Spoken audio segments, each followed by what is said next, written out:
सभी को मेरा प्रणाम। आप सभी का स्वागत है एक और नई जानकारी के साथ। आज मैं आपको एक और नई अनोखी जानकारी देना चाहती हूँ।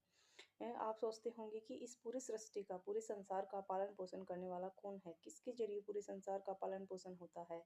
कौन है वो दिव्य शक्ति जिसके द्वारा हमारा पालन-पोषण किया जाता है? शुरू से कौन हमारा पालन-पोषण करता आ रहा है? दरअसल वो एक दिव्य शक्ति हैं भगवान विष्णु जी।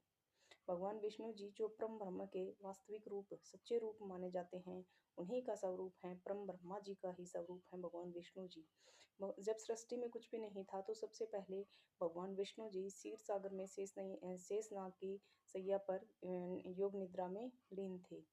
उन्हीं ने सृष्टि का निर्माण करने वाले ब्रह्मा जी को अपने नाभि में कमल उत्पन्न कर उस कमल में से उनको जन्म दिया था।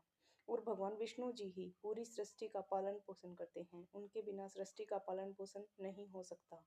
तो सृष्टि के नारायण वही हैं।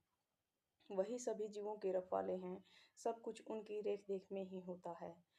उनके बिना कुछ भी संभव नहीं है। भगवान विष्णु जी जब भी धरती के ऊपर कोई भी पाप बढ़ता है या अधर्म बढ़ता है, तो उस पाप का विनाश करने के लिए, उस अधर्म को खोने के लिए और धर्म की रक्षा करने के लिए भगवान विष्णु जी अनेक अवतार लेते हैं।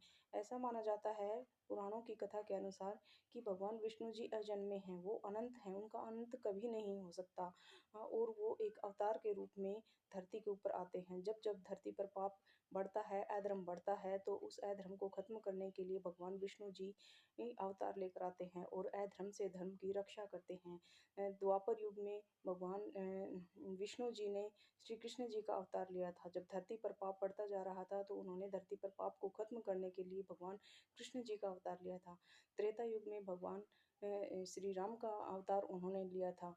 तो ऐसा ही माना जाता है भगवान विष्णु जी जन्मे नहीं हैं, बल्कि वो अवतार के रूप में धरती पर आते हैं।